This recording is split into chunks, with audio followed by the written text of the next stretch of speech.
Welcome to the Real Short Box, brothers and sisters. My name is Kevin. I'm Donald. I'm Jarrett. And today we're doing something special. This is the Star Wars episode. We're going to talk about the Star Wars movies coming up, episode 8, a little bit of 9. We're going to talk about the Lando comic book that Donald fell in love with. And we're going to talk about You pirate. Jarrett's anecdotal stories from his childhood where he lived and grew up near the great sacred land of Skywalker Ranch. Marin County, California, motherfuckers. A very expensive place to live. Yeah, it was, So expensive, you get priced out. Your childhood gets priced out. That's right. Nobody I know lives there anymore because they Aw. can't afford it. I think like for a little small piece of room or piece of land, it's like $2 million or something like that. It's like ridiculous. You could go into a 7-Eleven and buy a Slurpee, but it's $2 million. Yeah. There you go. Yeah. I mean, that place is just made out of money. That's pricey. Yeah. The grass is just made out of money up there, I hear. It is. It's animated Shredded. by Industrial Lights and Magic, IOM. They make it all. Everything's Whoa. green screen. What was the first ILM movie that they did? It was the... What the heck is it called? It's, Well, technically, it would have been Pixar used to be up there. Used to be No. part of it. No. The ILM was the 1108. What is it? It's the number one, right? Nope. What is it? It was the young Sherlock Holmes. That's That's right. right. That's right. Great movie. Saw that in the theater, actually. It was the stained glass that came to life. That was And the the big... little cupcakes that were going into his mouth. Remember all the pastries and stuff that Yeah. were jumping in his mouth? But also in the early 80s, Pixar, that's where it started. Yeah. Nobody fucking cares. Yeah, nobody likes Disney or Pixar. What the hell's wrong with you people? WALL-E is one of the greatest Wowing. Pixar movies ever Disney's made. great. Pixar's great. No, Marin County was like the basis for all these companies. You had Skywalker Ranch. Literally, it was called Lucas Valley, which I think was called Lucas Valley. It's called Lucas Valley ahead of time. beforehand, yeah. Yeah. It's just coincidence. It was just coincidence. No way. Yeah, it was. Seriously, just coincidence. Bullshit was that coincidental. It was a coincidence. He snuck in there and No, named it. he did not. It was Lucas Valley before he was born. Lucas Valley, and then Skywalker Ranch. Now, see, I grew up in Marin County. I was born there, grew up there. My parents had a cafe called Muffin Mania. Really? Yeah, and a lot of the guys would come there for breakfast, lunch, and so we grew up with these guys there all the time. It didn't even hit me until later. I remember going to a Halloween, parade at schools. In elementary school, you did like the circle in your costume, so everybody got to see them. Mm-hmm. There was kids in actual Ewok costumes because they were little kids, so they were the right size. Yeah. And they were in like legit Return of the Jedi because it had just come out. They were Right. like walking around in real life Ewok Little costumes. rich bastards. Yeah, it's like, you son of a bitches. If those you kids... got like a paper shirt I mean- on. I got a trash bag. That's it. I'm trash man. They gave me their popcorn wrapper from seeing Return of the Jedi. Yeah. No, it was just, I mean, obviously Star Wars was huge around the country and the world, but it was such a big, it was such a different thing living there and growing up there, because we even had his movie theater. There was the Lucas Theater, which I think is still there in Larkspur, Terra Linda, and it was, I think, where they first tried all that THX sound equipment and stuff like that. And Nice. still, I saw Episode 1 there, which was traumatic. Wait, But which episode one? Episode 1, the Phantom Menace? the Phantom Menace. Okay, yeah, I can see But that why. was like, I remember being so stoked, and we like camped out there. We camped out to get tickets, and then we camped out for the movie. And I will never forget such camaraderie, so many cool people online. Like, we would play Star Wars trivia. People would come back with their lightsabers, all the merchandise you just bought from Toys R Us. You'd bring it over. Everybody was so stoked. And then so you lived and breathed with these people, this group of people for like a week. And then everybody coming out of the theater, I'll never forget, because we got like 2 showings, or so we each bought like 3 showings or something for that day. And we all went to the first showing. We come out and it was just dead silence. Wow. No cheering, nothing. People just looked like What the hell just like happened? half their heart just got taken away. Aw. It was so sad. There was a song I saw. Someone was blaming George Lucas for raping their childhood.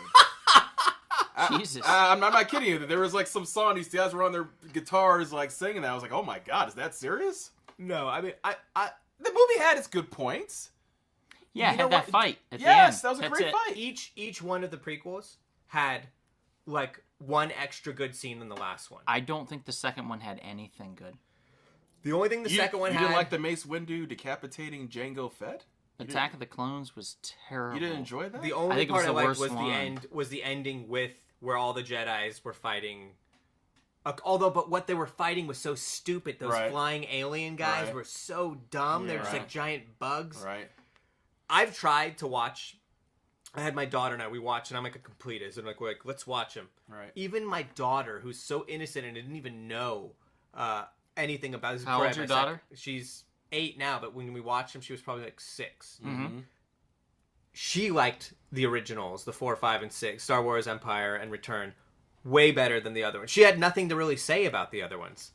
It's just, I've literally like almost tried to force myself to like them, and I just can't. I can find some moments, like for episode 1, the Darth Maul thing, but it's like there's so much stuff that you're like, why did you do this? What? I mean, and we can go on and on about that, but it's just, oh god. You know what's funny? There are people who grew up with the prequel trilogy who are now like in their mid-20s, late 20s, actually enjoy it more than the originals. Maybe because they're so obsessed with the effects being so cool They're wrong. that they actually think... I've actually talked to someone about this. They actually thought that was better than the original trilogy. Oh, the original trilogy is too slow, it's boring, doesn't have as much fighting.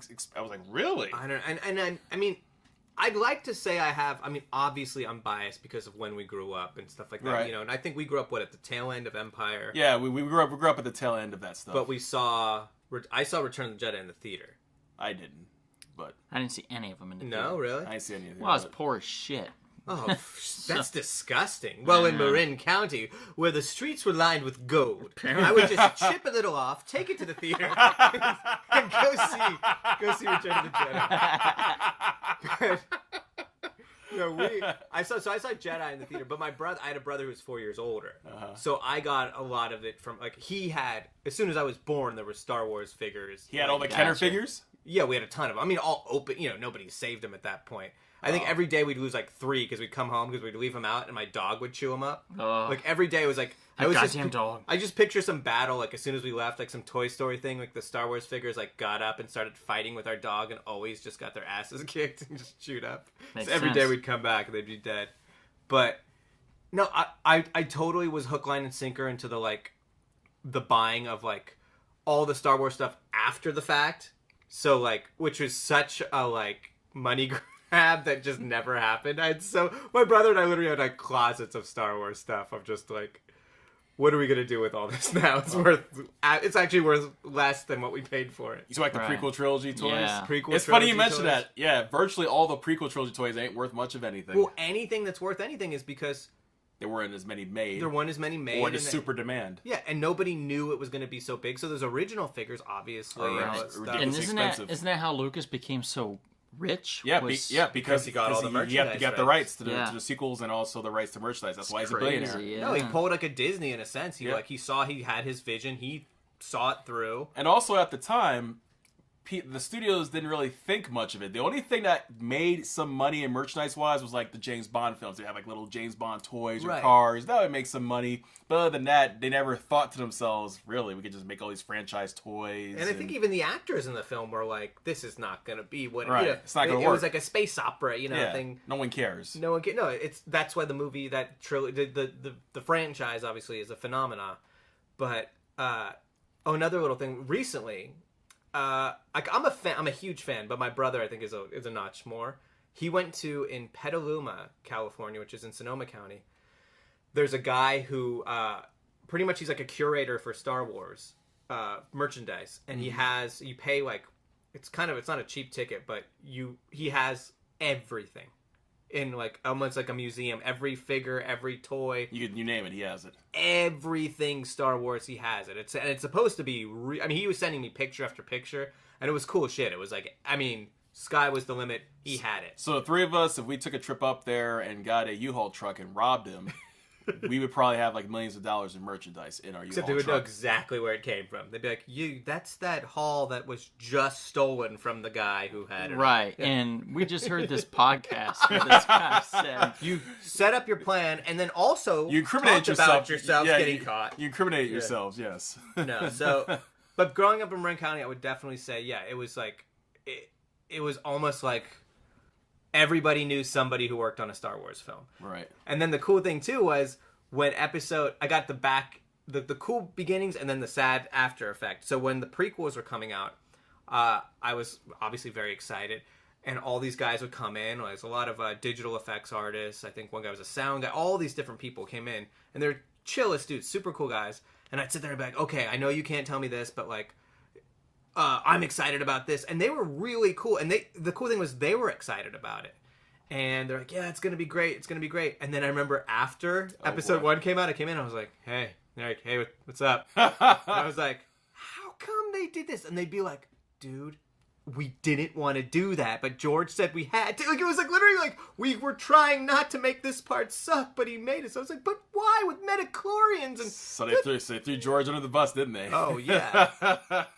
Well, I mean, and once again, like a Disney thing, I think at that point, it's, yeah, you realize this guy's a visionary and you realize he's a genius, but he also is not everything he says is right. Right. Well, you have to remember, the first 2 of the 3 original films, there was a lot of push and shoving with him on the creative side. His producer, Kurtz, made sure, like, hey, you shouldn't probably do that. You should probably do this. And Different directors. And different directors. Kirshner on Empire Strikes Back. A lot of pulling and pushing, like, hey, George, maybe we should try this, and this would be better. he had less clout, so to speak. Yeah. Right. Yeah, and I remember there's a funny story. Somebody was telling me that Lucas was... basically for the first 3, at some point, like, he was just, like, giving up. Like, Really? directing. He was just like, whatever. You take over. And he was, like, more excited about, hey, there's lobster for lunch today. And he would, like, go over and just fucking eat all day long at craft services. He's just like, oh, this is delicious. He should have, but that's the thing. He should have just had his hands off on that because he's the visionary. Walt Disney was the visionary. Walt Disney didn't do everything about Mickey Mouse. He didn't voice him all. I mean, he voiced him in the beginning, but he didn't do all the animation. He had like iWorks, and he had these other people working for him. Mm-hmm. So it's like same thing with Lucas. It's like, dude, just keep that thing going. You're the visionary. Yes, it's your whole storyline, everything like that. I'm sure you're overseeing it all. You're obviously doing fine financially, but let these other people go in and do pretty much what's happening now that Disney has it and he doesn't. Mm-hmm. So. I don't know. So which I guess would bring us to the new films and stuff like that as well. What is it? What was the first? What was the episode 7, Force Awakens? Force Awakens, saw that. Enjoyed it. Definitely more than the prequels, by far. Yes. But Rogue One was the movie that, to me, was like, that was the first movie that felt like it was connected. The Vader fight. Near Vader the end. Fight, and oh shit! Brought the pain, didn't he? Lost and just, it. Spoilers, obviously, you should have seen it by now. But the ending of like it was an Ultimate Empire ending of just like everybody dying and just like. And also, it was a seamless transition to A New Hope. Oh, great transition to A New Hope. You know what's kind of eerie about that? When I saw it in the theaters, I literally saw it like the night before Carrie Fisher passed away. And what's crazy is when I was watching the movie and I saw the digital recreation of. Peter Cushing. Mm-hmm. The one flaw of the movie. Yes, and Moff Tarkin. And then I see the end, that threw me off when they showed that younger generated version of Princess Leia. For some reason, I had this feeling in my heart. I kind of felt like weird. I had like this like flutter, like, oh no, oh man. I felt a disturbance. I literally felt like this disturbance because I'm like, oh wow, and I had this sense of sadness come over me. Yeah. So in the back of my mind, I'm kind of praying, well, I hope she makes it. I hope she pulls through. She had the heart attack or right. something. She was already in the hospital at that point. Yeah. So I'm hoping, okay, well, I'm seeing this younger version, and then I'm thinking of the Tarkin. They're using a character who had already passed away in real life. Right. And then the next day that happened, I said, wow. It's kind of like my feelings were kind of like correct in a way about how I was feeling at the time. You just had this weird, Yeah, that facial, dark. I don't know what the technology is called, but that facial, where they put the face on another actor. It doesn't work. They should have, with Peter Cushing's character, they should have just showed the reflection in the glass like they did at first. Yeah, that'd be Been cool. done with it. Or That's it. honestly, just get a guy that kind of looks like him and do a basic. I mean, I know he's a very specific looking dude, but get a guy that kind of looks like him and then just touch it up with like light makeup. Right. Like you can totally have done, Remember in End of Revenge of the Sith, you kind of had someone like that. Right. Exactly. Right. He didn't have any lines or anything. You just saw him in the background. He's walking around, next to the Emperor and Vader. There's a guy. It just looked like. Now I'm even thinking about it. Now I've said a million things of what I thought it looked like, but now it looked like fucking Voldemort. like some weird anime, like when before Ray Fiennes was Voldemort, when they had like the face on the back of the guy's head and shit like that. It was like, it was so, it was too animated and cartoony and just like, Didn't quite fit. Did not fit. It took me out of it, but I will still say Rogue One was by far it was a lot of fun. Out of the newer films, was the one that actually felt very connected to. So you were one with the Force, and the Force was one with you? Yeah, big time. Okay, good. Yeah, right. That's the one thing I liked about the film was it was literally they were like a Suicide Squad for Star Wars. You could have called that Star Wars Suicide Squad. It was they knew that they probably were not going to make it, but they believed in their cause. They sacrificed even the two main characters. They knew they were done for it. Hey, let's just have this little loving moment between each other as we get destroyed by the Death Star's laser. Yeah, it was very touching, very poignant. Very, very poignant. Yes. Now, next thing I want to talk about is some prognostications. Oh. For episode 8 and a little bit of episode 9. Are you going to pontificate or some prognostications? Yeah, I'm going to pontificate a little bit. Some things I think... Are you going to give some prognostications? Little predictions. Prognostications. Things I think that might happen in episode 8 and a little bit of 9. Now, 8 is The Last Jedi. Did we get the title for 9 yet? No, but it's funny you mention it. Here's what I think the title for 9 could be. Kevin knows what the title is. Oh, yeah. It's just a prediction. Because, I've been doing a little research on this, and especially I think they're going back to some of the original ideas that Lucas had from the early mid-70s when he was writing this stuff down. And there's this thing called the Journal of the Wills. Okay. That's where a lot of the stuff with the Jedi and the Force comes from. And before Kevin continues, I just want to say this for sure. Kevin did not drill a hole underneath a studio in Burbank, and he is not have any secret camera or any type of audio equipment. He did not pay somebody to walk in there with audio equipment and record things. Or he does not have the blueprint schematics to the Disney studios. But go on. Yes. I think a cool title would be The Balance of the Wills for episode 9. Sounds dumb. I know it sounds dumb, but I feel like it's not as dumb as the Phantom Menace, but go on. Yes. Or Victory of the Wills, something like that. Or, you ever heard the Bendu? It's kind of like being in the middle between... Yeah, Bendu like Beckham, I believe was the movie. Well, something like that. I've heard of Benoit Bows, but go on. Yes. I thought it'd be kind of interesting because reason being, the Wills were like an ancient species, like a Force users who understood the whole balance between light and dark. So I think this whole thing about the sequel trilogy is about the ambiguity of the Force, not about purely light and dark. In other words... The gray. In other words, I think I told you this years ago, Anakin Skywalker really was the chosen one, but not in the way that people thought. I think his purpose was to first destroy the Jedi and then the Sith through his son Luke.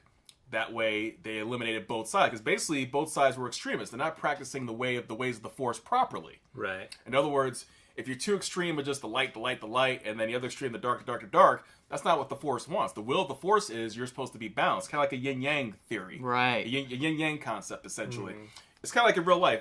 Us as humans, we have light and darkness in us. There's nothing wrong with it. I'm an angel. No, you're not. Yeah, I'm touched by God. Just call him Angel in the morning, Jarrett. So there's like this meme that I saw a while back ago, and it has a completely dark circle. And it says, here is the bad. And then it has a completely light circle, and it says, here is the good. Then it has part of the yin and the yang. Mm-hmm. The white with the dark circle in it, it says, here is the bad that is in the good.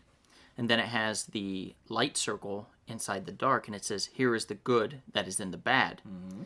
And then it has the whole thing together, and it says, here is life. Yes, and that's my point. As human beings, you have light and dark. You should accept the darkness you have. You should accept your dark side, your twisted side. That's fine. Right. As long as you Remember, don't like that night we killed some hookers. Well, I don't know about that. Oh. Wait, they're dead? Yeah. Oh man, I blacked out. I didn't know. Well, you hit him pretty hard. I thought we were playing a role-playing game. With Kill the hookers. With a rock? Well, you see, that's my point. It's all about balance. You don't want to go to that extreme. You should always have your darkness, but don't let it take you over the edge and doing nasty things like that. Well, and it shows the flaws in the prequels. Yes. Mace Windu and Yoda and all those guys We're hypocrites. We're hypocrites. Somewhat, because they knew a little bit of the dark side. That's how they're able to fight off, or at least stay in competition with Palpatine in a lightsaber battle. Did Mace, or Dark Dooku. Did Mace die? Count Dooku, yes, he did. He did? Are you sure? Did it happen on screen?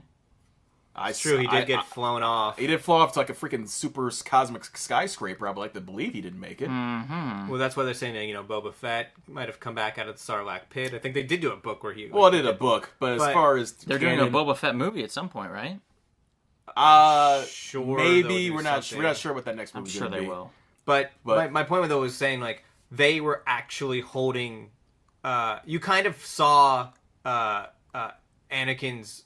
You kind of sided with Anakin of like, dude, he can't have a girlfriend. Like he can't like. You're gonna have him be like a pussy, like a monk, like. And that's my point. They were like extremist monks where we can't have any attachments, no attachments, no attachments. And the Sith are like, oh yeah, you can have attachments and have passion and emotion. And that's the problem. You should have, just like humans, a combination. It's like balance, the Guardians. A balance of the two. The Guardians from Green Lantern. Yes. Right. They were emotionless. They took emotion out of the equation. Yes. Yeah. And that's a mistake. Yep. And throughout, in my opinion, what's going to happen is Luke, in that trailer for The Last Jedi, probably found, he looked like he was looking at a book of some kind. Right. That probably is from the Wills, probably like their Bible, essentially the original Jedi or the original teachings of the Force. He's probably going to learn that, we've been all wrong. We're all wrong. Jedi are wrong, Sith is wrong. I'm supposed to be teaching the light side and the dark side. But just like I said, don't let the darkness overwhelm you. So I think he's going to teach Rey some of the dark side. You might even see Luke use Force lightning. Right. Wouldn't that be kind of cool to see? It probably cool. It probably shocked people. Like, oh my god, Force lightning coming out of Luke's hands. What's that all about? Well, he looks pretty he doesn't look like he's like cheery. No, he looks like he's pretty. And also, I think we'll see the Force ghost of Anakin, Obi-Wan, and Yoda show up to kind of give advice. What about Qui-Gon? Qui-Gon. Maybe Qui-Gon as well. Okay. Or wouldn't it be cool to see a Force Ghost version of Darth Vader as well? Wouldn't that be something? Right. That'd be kind of cool. Mm-hmm. The other thing I'm looking forward to, I think we'll see a juxtaposition of training between Rey being trained by Luke and Kylo Ren being trained by Snoke in the dark side. Now, we never seen it before. We never seen a dark side user be trained. Right. What's that like? What do you do? Do you kill like 10 people or something like that? To up your powers? What do you do? You know who they need to bring back? Who? Darth Maul. Well, they brought him back in the animated series, and he had spider legs, robotic spider legs or some shit. Bring him back. Yeah, what a waste. That was such a waste. He's such a cool character. I know. And you have him get killed in the first. If he would have made it to like episode 2 at least for a little bit, that would have been kind of cool. At least survival. The best part about the movie, and they kill him off. Yeah, exactly. Yeah. The one thing that everybody who saw that first trailer was like, "Who's that guy with the double light? What the fuck?" Universally loved the guy and then killed him. And then Supreme Leader Snoke. Wouldn't it be cool if he has like a black lightsaber? Something like a different color, a black lightsaber. Yeah, that'd be kind of wicked. The reason being, I think check out these posters. Yeah, or a cat peed over here. Reason being, I think his character. Some people think he's someone we've seen before. I don't think so. I think he's just a brand new character who's from the dark regions of the galaxy. He's someone who's like the source. Maybe could even be the avatar of the dark side, for all we know. People have been saying it's Jar Jar. Nah. That was actually my one thing. Speaking of Jar Jar, I was like, if they want to redeem what they did with episode 1, this is before episode 2 came out. If they want to redeem it, they need to just start off with a battle. You just hear a battle going on, and the lights come up, and you see just lasers and crazy stuff, and then you do a close-up of Jar Jar's head, and it looks like he's staring at you, and everybody's going to be like, oh no, Jar Jar again. And then they pan out, and it's Jar Jar's head on a spike.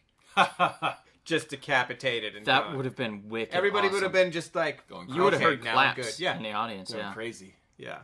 But he was the key to all of it. That's right. God damn. Love Jar Jar on opposite day. But Luke, with his name, to me, I've always told you my theory over the years, Donald, over the years, is that Luke stands for lukewarm. He's in the middle.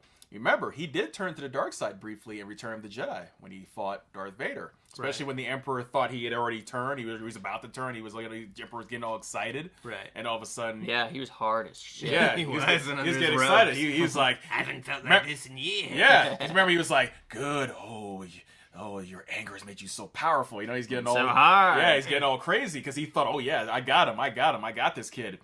He's like, yes, now take your father's place at my side. Remember he said, because he's thinking, yeah, finish off your dad and then join me, be my new apprentice, essentially. Right. But then Luke said, he kind of thought about it. He said, wait a second. I can control this. I can control my dark side. Mm-hmm. And when he did that, that's when he won. Right. That's when he truly became a new type of Force user. And that's why the Emperor, who had this vision of him joining him, was like thrown off and angry. He couldn't believe it. Shit his pants. Yeah, he was shocked. And then of course that would later lead to his own death because that was basically the end of the Sith. Right. You know, once he was thrown down that shaft. Have you heard any? What is it? Snoke, right? Snoke. Yeah, Supreme Leader Snoke. That he's a clone of like Palpatine too, or something like that. If they do that, let me tell you something. People would be so angry. It'd be such a stupid, contrived It'd be terrible. origin. It'd be awful. In my opinion, he should be a brand new character. Yeah. Maybe even like an ancient character we'd never seen before, who's been around but just out, in the distance. Maybe the originator of the dark side? That's what I just said. He could possibly be You in didn't like the. say that. I said he could be the Avatar. Of the I dark side. said that. Oh, fine, whatever. I just said that. You said you wanted to see the movie Avatar. I believe so. That's what I heard. Oh, And- really? or the cartoon. Oh, yes, the cartoon. You were into Yes. Airbend. The last Airbender. Oh man. Also, with Rey, I think Rey may stand for a ray of light. Maybe she is like the reincarnated version or avatar of the light side of the Force, perhaps. Right. Or just basically be a new middle ground of some kind for the Force. But would it be cool with her, talking about a black lightsaber for Snoke, would it be cool if she had a blue and a red lightsaber and uses them simultaneously? Right. No, They are kind of coming up. They are running out of ideas to do with lightsabers. Yeah. So why not mix things up? Why not do something different? Let's go beyond the normal light and dark and just mix things up. Like it intertwines. Yeah, intertwine. Like when they got their Schwartz crossed. Just like that. That's Spaceballs humors for you people. But Yep. yes, but with the sequel trilogy, you can't rehash the same thing. Matter of fact, when we learned about the Jedi Academy that Luke had that got destroyed, it made sense to me because basically Luke was making the same mistakes that his predecessors made. Right. You're starting a Jedi Academy teaching the purely the light side only. So I think, in my opinion, the will of the Force said, okay, I'm punishing you. I'm wiping out all those Jedi. They're gonna just like I did before, and I'm turning Kylo to the dark side. I'm allowing him to go dark because there needs to be a balance. There needs to be a balance. You haven't learned the lesson yet. So now Luke's figured out, oh, I get it now. There shouldn't be a Jedi, and there shouldn't be a Sith. Or at least not the way that they practice. Because, again, they're two extremes. You're not supposed to. You're supposed to be practicing both. Didn't we even see that in the new trailer? Yes. In some ways, we saw little inklings of that. I didn't. I actually got more of a Star Wars boner for the episode 7 trailer, Right. Force Awakens, than I did for the Last Jedi one. Oh, yeah, me too. Everybody was like, I was crying looking at the Last Jedi. Yeah, it was one. great. It was great. I didn't think it was I didn't think it was bad. I just didn't think it was like Left us hollow. Yeah. Well, for me, it's different because, as I told you before, in private conversations, that this is exactly what I'm talking about. He's talking about the ambiguity of the Force. Yeah, but you have that tunnel. Yeah, I have that tunnel. That tunnel. I mean, yeah. you don't have the. God damn it! Okay, we'll edit that out. But you don't have a tunnel under there, and you didn't Right. hear that, so you were excited. You're right. That's great. Right. See, for me, they seem to be doing the things that I want to see them do to advance. Well, as long as they're doing what you want. No, not doing exactly what I want, but in other words, to make it interesting. In other words, like I said, if you just do the whole thing again, here we go, new Jedi, new Sith, it's just keep doing the same you're just shit. doing the same thing. You're recycling the same crap. I hope it does do exactly what you something, say. Do something different. So then at the theater, Kevin will just stand up and be like, "I fucking told you." Listen to my podcast. Yeah, I fucking told all of you. It's Well- the Real Short Box starring Kevin Green. Well, I did meet a very famous director gentleman who actually did like these ideas. Another Kevin, perhaps? Yes, and Another Star Wars fan. Yes, man? Kevin Smith, who, interestingly enough, I was wearing my Star Wars T-shirt at the store, and he Nerd was alert. and he was wearing a Star Wars jacket, and, Nerd alert. and we did chat. What a bunch of nerd. Wait, Yeah. go on. We did chat a little bit, and yeah, it was cool. He actually liked some of the ideas I had. Or he's like, yeah, I hope they actually do some of the stuff you're saying. That'd be kind of cool. Can I buy my turkey sandwich now, Kevin? Well, you know what's funny? He was at the deli part, so he says, so kind of Sorry, leave him alone. Mr. Smith. I wasn't actually just assuming you were eating. No, so I did leave him alone. But he was really very, very kind, very polite with his time, and You're like, and these are my Star Wars theories. Now go enjoy your sandwich. Yeah. And can we play with our action figures? Yeah. I happen to have mine. Yeah, And I'm sure Kevin had his. Kevin pulls out. It just so happens. I've got Qui-Gon. But this movie, Why? The Last Jedi, is going to determine if the sequel trilogy was even worth making or just another money grab, waste of time for merchandise and everything else in the book. So I'm hoping that that this movie that Rian Johnson, who I do trust, we met him many years ago, very nice man. Yep, made me a sandwich at a deli. Did he now? And I'm going to give a shout out to another podcast on our podcast because I didn't even know this. Rian Johnson's girlfriend, I think it's just, I don't know if they're engaged or whatever, is Karina Longworth, who has a great podcast called You Must Remember This.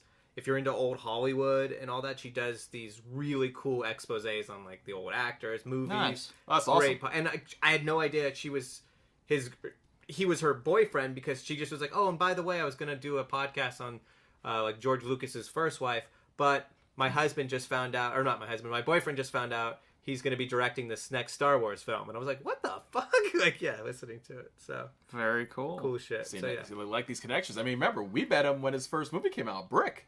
Yeah. When he had a Q&A. Brick was an interesting movie for sure. Indeed. He was a cool dude. Let me ask you something though. They're still doing the Han Solo film, right? Yes, that'll be coming Han out Solo film. in 2018. Yeah. And who's going to be Lando Calrissian? Danny Glover. Not Danny Glover. Not Danny Not Danny Glover. Donald. Donald Glover. That's a name I'm familiar with. Danny Donald Glover. Donald And Glover so- from Georgia and Parks and Rec, right? Yeah. No, wait, what? No, he Atlanta. wasn't in The Parks show and Rec. Atlanta, you know what? What's He in was in Parks and Rec? Atlanta, and he was also in Community. Community. Yeah. I got those shows mixed up. It's Parks and okay. Rec, Community. They're both pretty cool. Yeah. So that kind of leads me into segued myself into a little. We want to bring it back to comics always because this is what we're all about. But I want to talk real briefly on my favorite miniseries of Star Wars that I've read in the last 20 years. 20 years. It's Lando. Yeah. Wow. Lando was an amazing 5-part mini from Marvel that they put out, I believe it was last year or the year before, 2015, 2016. I highly recommend. I don't know if they've done a trade of it. If they haven't, buy the individual books. It's well worth it. It's all about him trying to go across the universe or the galaxy to get a Colt 45. Right? Yes. Oh, jeez. Just me, my bitch, and my Colt 45. You know, those Exactly. commercials were pretty powerful. There's like a tiger walking down it's the fucking alleyway. awesome. You see him just strutting down the street and with a big smile on his face. I'm like, There wow. used to be like some booth at a nightclub, at a jazz club, be like Colt 45. Made me want to drink when I was a kid. Yeah, totally. You know, Yeah. before people tell me, they said that malt liquor is nasty from what I'm told. They already taste It's like not bad. It's It's not that bad. sweet. I don't mind Ooh. it. I'm a fan of Colt 45. to be Makes quite you honest. feel like a man, baby. All right. Yeah. Okay. So I want to talk real briefly about Lando. I'm going to break it down synopsis issue to issue. Spoiler alert, if you haven't read it yet, go buy it. I'm not kidding. Because I'm going to spoil this shit right now. And don't threaten the audience, man, to go buy a book. I didn't say I'd kill them or maim them Right. or So if they don't want use... to be spoiled, buy the book. Right, I didn't say I was going to use one of Kevin's tunnels underneath somebody's house and like Nope. spring up and attack them. Okay. Didn't say that. Okay. Okay, so issue 1, synopsis real quick. Landau convinces an imperial governor to give him a valuable orb. He gives the orb to a crime lord, but it only pays 10% of his debt, which sucks because he thought it would pay all of it. Landau takes a job from the dude to steal a ship that is filled with artwork. The dude that he takes a job from is Papa Torn. With the agreement that the ship would pay his debt and he could keep any art he finds. Landau, and as we all know, that half human, half kind of robot dude, Lobot. Oh, the bald dude with like the... Right, with the like metal thing around his side. Yeah. They assemble a team of heists consisting of a cloned martial artist, Alaskan, and Pavel, and an appraiser, Sava, which is Corn Purse. The group manages to steal the ship, but unfortunately, here's the catch, It is the Empire's private ship. Of course, yeah. Right, so he's stolen something from the Empire. Issue 2, synopsis. The Imperials send 3 Star Destroyers to capture the ship. They attempt to use gravity mines on the ship, and it fails as its automatic defense systems kick in. When 2 of the Star Destroyers try to use tractor beams to grab the ship at the same time, Lando manipulates his position to have the Star Destroyers pull themselves into each other. The Emperor then hires a bounty hunter by the name of Chanta Cha to retrieve the ship or destroy it. Chanta is lent the Imperial ship, the Scimitar, I'm sorry guys, these names, alone with its droid pilot 066. While operating a mechanically locked door, Lobot is attacked and injured by 2 of the Emperor's royal guards. That's issue 2. Issue 3. Quick synopsis. Due to the stress of his injuries, Lobot starts to lose the concentration necessary to keep his cranial implants from forcefully upgrading him and erasing his personality. That's cool. Which sucks. Lando manages to get Lobot to a Bacta tank in the hopes of delaying the implants. The clone martial artists fight and eventually defeat the 2 guards. Corran discovers the guards were physically corrupted by something. Corran investigates the locked room to find it full of Sith artifacts. So the room in the ship that they were stealing from is filled with Sith artifacts. Oh shit.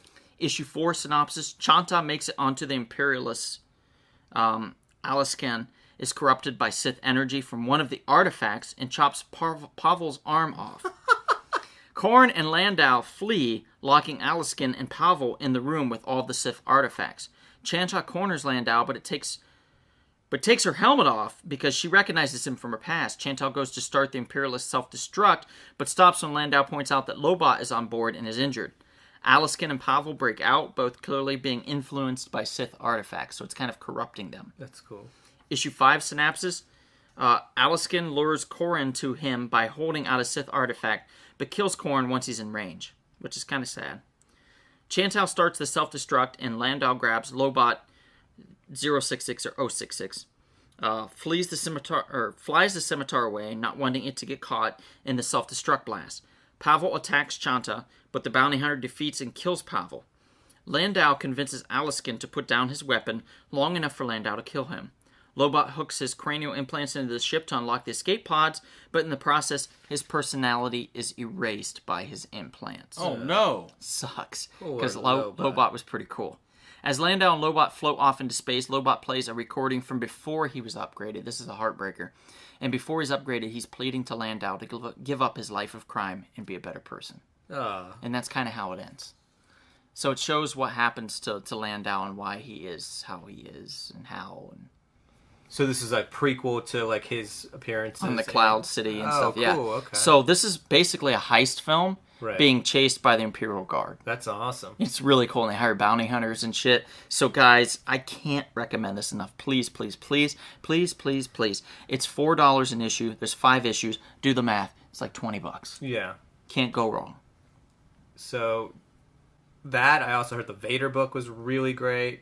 And I think they've already done a spin-off of that one too. Yeah, they did this whole thing called Vader Down, I think. Right, where Vader Down. Yeah, That which one. I heard was really cool. I heard that was great. Yep. And I heard that Colin Bunn is writing a current Darth Maul series, and I could probably wipe my ass with that one. Whoa! Obviously a huge fan. So what would Yes. you do if Fabian wrote the sequel to Lando? I'd point him to Colin Bunn and say, death match. My So, goodness. Is that going to do it for our Star Wars talk for now, right? For now, we'll I probably, think so. we'll probably have another Star Wars It's episode. endless to talk about Star Wars. Yep. So thank you guys for listening. Please check us out. We've got a hugely cool iTunes podcast. Yeah, Check us out. we're on YouTube. Subscribe to our YouTube channel. Subscribe to obviously the podcast on iTunes. Rate, review it. Facebook. We got a page there. Tell your friends. Instagrams. We got the Instagrams. We got that Twitter. Spread the word of the real short box. Right. But more importantly, remember that we will always, always see you at the comic shop.